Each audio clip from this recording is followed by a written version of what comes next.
Hello friends, आप सबों का ममता मिश्रा कुकिंग चैनल पे सुस्वागतम। ठंडी शुरू होते ही मार्केट में आंवला आना शुरू हो जाता है और ये सेहत के लिए बहुत फायदेमंद भी होता है। तो आज हम इसी आंवले का तीखा चटपटा बेहद स्वादिष्ट आंवला कैंडी की रेसिपी आप सबों के साथ शेयर करने वाली हूँ। आपको पसंद आए तो वीडियो को लाइक, शेयर और ढेरों कमेंट कीजिए। चैनल पे नए हैं तो इसे सब्सक्राइब भी अवश्य कर दें। इसी के साथ चलिए इस वीडियो को बनाना शुरू करते हैं।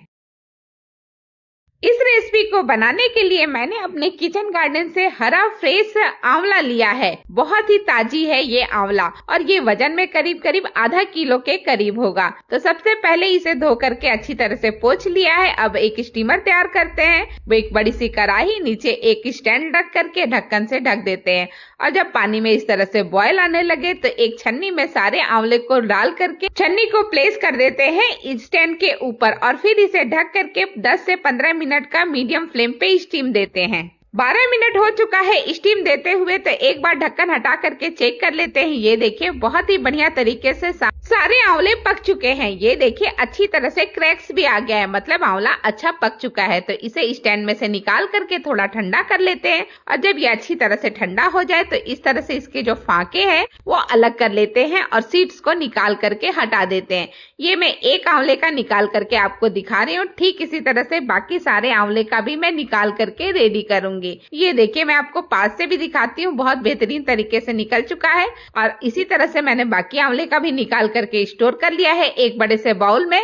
और फिर इन आंवलों से हम बनाने वाले हैं आज की बेहतरीन रेसिपी। अब इस आंवलों को पीसना शुरू करते हैं। तो पीसने के लिए एक बड़ा सा जार ले लिया है और जार में डाल दिया है सारा का सारा आंवला बिना पानी का। आंवले के अंदर जो पानी रहता है उसी से हम इसे पीस करके रेडी करेंगे।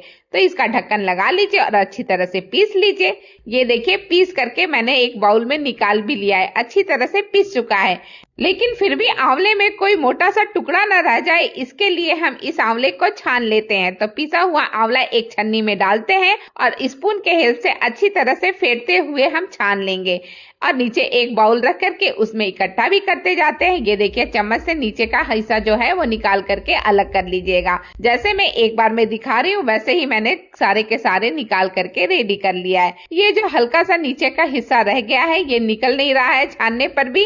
ये जो आंवले में थोड़े रेसे रह जाते हैं ना, वही रेसे हैं। तो इसे हम हटा देंगे, फेंक भी सकते हैं, नहीं तो इसकी चटनी बना करके भी सर्व कर सकते हैं। तो इसे अलग हटा दिया है और बाकी जो छन करके रेडी हो चुका है उसको हम एक कढ़ाई में पलट देंगे और इसके अंदर जो भी थोड़ा बहुत पानी है उसे सुखाएंगे। तो इस सारे के सारे पहले पलट लेते हैं और इसके बाद इसे लगातार चलाते हुए पहले हाई फ्लेम पे पकाएंगे और बाद में लो फ्लेम पे पकाएंगे। तो अब हम इसमें जितना आंवला लिया था उतना ही हमने आधा किलो के करीब गुड़ भी डाल दिया है। तो मैंने इस रेसिपी को बनाने के लिए पाउडर गुड़ का इस्तेमाल किया है। आप साबुत गुड़ भी डाल सकते हैं और अच्छी तरह से सारी चीजों को मिक्स कर लीजिए। अगर आप गुड़ में नहीं बनाना चाहते तो आप शक्कर भी इसी मात्रा में ले सकते हैं और शक्कर से भी बहुत अच्छा बनता है, अच्छा टेस्ट होता है।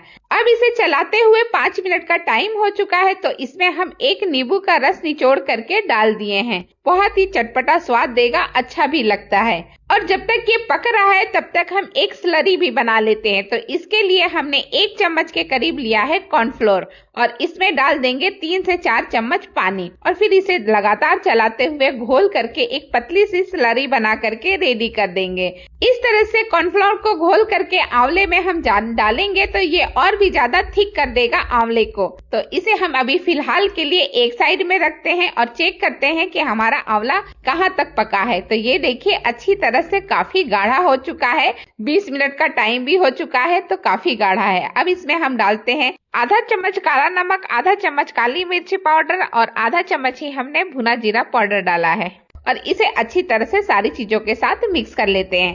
इन सारी चीजों को डालने से बहुत अच्छा टेस्ट आता है इस रेसिपी का। और अब हम डाल देते हैं जो हमने बना करके स्लरी रेडी किया था ना कॉर्नफ्लोर का, वो पूरा का पूरा हम इसमें डाल देते हैं और इसे भी अच्छी तरह से सारी चीजों के साथ मिक्स कर लेते हैं। जब तक ये पूरा गाढ़ा ना हो जाए, कढ़ाई छोड़ने न लगे, तब तक हमें चलाना है। बीच में हम इसमें 1 चम्मच के करीब छोटी वाली चम्मच से घी भी डाल देते हैं जो इसके लुक को और इनहेंस करेगा, इस रेसिपी को शाइनी बना देगा। तो इसे जरूर डालिएगा 1 चम्मच घी को। और इसे भी चलाते हुए मुझे बहुत टाइम हो चुका है, कम से कम आधे घंटे तो हो ही चुके हैं। तो अब इसमें हम बन करके रेडी हो चुका है। तो हम डाल देते हैं सोट का पाउडर। तो आधा चम्मच के करीब हमने डाला है सोट का पाउडर को भी। सारी चीजों को अच्छी तरह से मिक्स कर लिया है और अब देखिए ये एक जगह इकट्ठा होने लगा है, यानी कि बिल्कुल परफेक्ट तरीके से बन करके रेडी हो चुका है। और इसे इस तरह से गाढ़ा करने में मुझे 35 से 40 मिनट का टाइम लगा है। अब इसे हम फ्लेम बंद करके थोड़ा सा ठंडा कर लेते हैं। जब तक ये थोड़ा सा ठंडा होता है तब तक हम एक प्लास्टिक ले लेते हैं और प्लास्टिक के ऊपर अच्छी तरह से देसी घी या फिर कुकिंग ऑयल लगा लेते हैं। फिर हम इस तरह से इसके ऊपर डाल देते हैं ढेर सारा जो हमने बना करके रेडी किया है ना रेसिपी, वो सारा हम इसके ऊपर पलट देंगे और फिर इस तरह से जैसे लिफाफा मोड़ते हैं वैसे दोनों साइड से प्लास्टिक को मोड़ देंगे। फिर ठीक इसी तरह से ऊपर नीचे का भी मोड़ करके रेडी कर लेते हैं, यानी कि पूरा एक लिफाफा बन करके रेडी हो चुका है। तो इसे अब हम थोड़ी देर ठंडा होने के लिए 4 से 5 घंटे के लिए एक साइड में रख देंगे या फिर फ्रीज कर लीजिए 1 घंटे के लिए। अब लीजिए ये अच्छी तरह से सेट हो चुका है। मैंने 1 घंटे के लिए फ्रिज में डाल दिया था तो बहुत अच्छी तरह से सेट हो चुका है। तो पहले इसके प्लास्टिक के कवर को हटा देंगे बहुत ही अच्छी तरह से, बहुत धीरे धीरे से हटाइएगा। फ्रिज में रखने से कुछ ज्यादा ही सेट हो चुका है, लेकिन कोई बात नहीं, ये ऊपर रहेगा तो फिर से पहले जैसा थोड़ा सा सॉफ्ट हो जाएगा। अब ये लीजिए पूरी अच्छी तरह से ये निकल चुका है। अब इसमें कट्स लगाने के लिए चाकू को अच्छी तरह से पीसी हुई शक्कर में डिप कर लेंगे, उसका किनारा धारदार वाला एरिया, और फिर इस तरह से कट करना शुरू करेंगे। अभी ये थोड़ा सा टाइट है लेकिन ये बहुत आसानी से थोड़ी देर में लूज भी हो जाता है। तो इसे रेक्टेंगल शेप में आप कट कर लीजिए। आप जितना बड़ा जितना छोटा करना चाहते हैं उस हिसाब से कट करके रेडी कर सकते हैं। ये देखिए एक मैंने रेक्टेंगल शेप में कट कर लिया है बर्फी के आकार का, और फिर इसे डिप कर लेंगे अच्छी तरह से पिसी हुई शक्कर में, जिससे कि ये बहुत ज्यादा चिपकेगा नहीं, बहुत आराम से सेटल हो जाएगा। अब ये देखिए एक मैंने रेडी कर लिया है, ठीक इसी तरह से बाकी सब भी रेडी कर सकते हैं। अब मैंने बहुत छोटे जो मैंने दिखाया था ना एक हिस्सा आपको एक बर्फी के आकार का, उसको और भी छोटे छोटे कई हिस्सों में डिवाइड करके कर लिया है। बिल्कुल छोटे छोटे स्क्वायर शेप के बन करके रेडी हो चुके हैं। तो इसे मैं स्टोर कर लेती हूँ प्लास्टिक के डब्बे में और जब मन करेगा तब हम खा सकते हैं। इस तरह से इस कैंडी को बनाना बिल्कुल सिंपल और आसान है। अगर आपको पसंद आए तो इसे जरूर ट्राई कीजिएगा। इसी के साथ वीडियो समाप्त करती हूँ। आप सबों का धन्यवाद। Thank you.